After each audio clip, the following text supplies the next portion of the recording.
Do you like good music? Sweet soul music? I do prefer to listen to soul music, maybe a little bit more than any other kind of music. But what do I mean by soul music?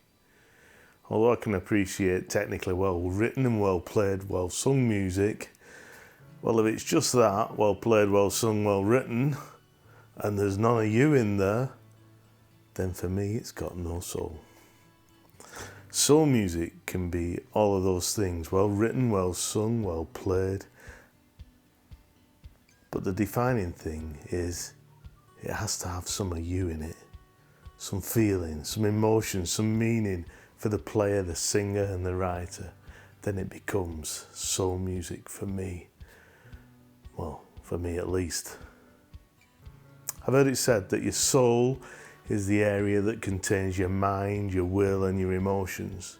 Your thinker, your feeler and your chooser. This is the area in our lives that Satan wants to have the most influence.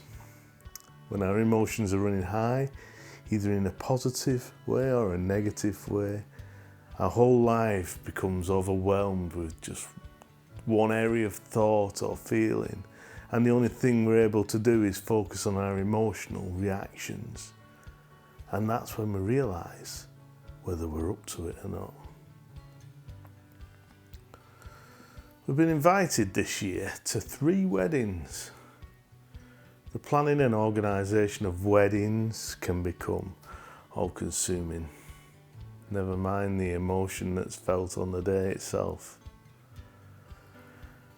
This year though, cannot be an easy time for these 3 couples. The one scheduled for March has been moved to the end of September. Is that going to happen? One had to reduce the size of the wedding to accommodate the current new rules, and the other one has been moved to February next year. I would imagine that the decisions that have been made have been all-consuming in the minds of the couples that have been involved. I bet the emotions of anxiety, fear, disappointment, doubt and upset probably have been followed on. All these are real emotions and have the ability to take over your life. And although I personally haven't had that kind of pressure to deal with this year, I would imagine that all our lives are filled with more anxiety, fear, disappointment, doubt and upset at the moment. And whatever it is, whatever you're going through, isn't trivial. It's real to you. It's all-consuming. The reading I want to look at today is from Matthew 11, verse 28. Jesus said, "Come to me, all you who are weary and carry heavy burdens, and I will give you rest. Take my yoke upon you, let me teach you, because I am humble and gentle at heart, and you will find rest for your souls. For my yoke is easy to bear and my burden is light." Jesus said, "Come to me." That's our invitation. But it isn't one that can be changed though. For me, when I think of these words, I think that Jesus is saying, "Oh, stop trying to do it all by yourself. I'm right here with you. Just come. Come, all you are weary and heavy burdened." Well, this is me. I need to get this heavy box out of my car. It's been there about a week, ever since I put it in. And I know how heavy it is. I think about getting it out, but I don't really want to carry the load. As I get it out, it's still as heavy as I remember it was. All the time I'm carrying this load, this burden, all I can think about is the size and weight and where I can manage to get it to without dropping it and failing.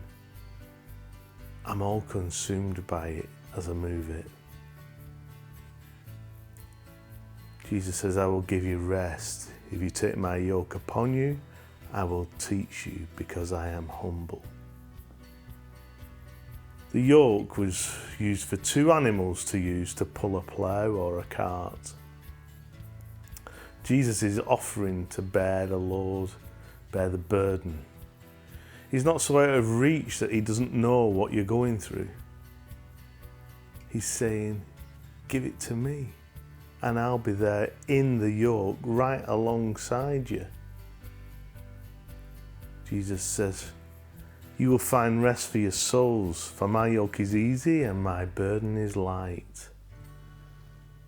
If we give our soul worries, anxieties, fears, disappointments and doubts to Jesus, he'll give us a yoke that we're comfortable in, a weight that he bears with us, one where we will know that because of his unfailing love for us, we can make it without that fear of failure.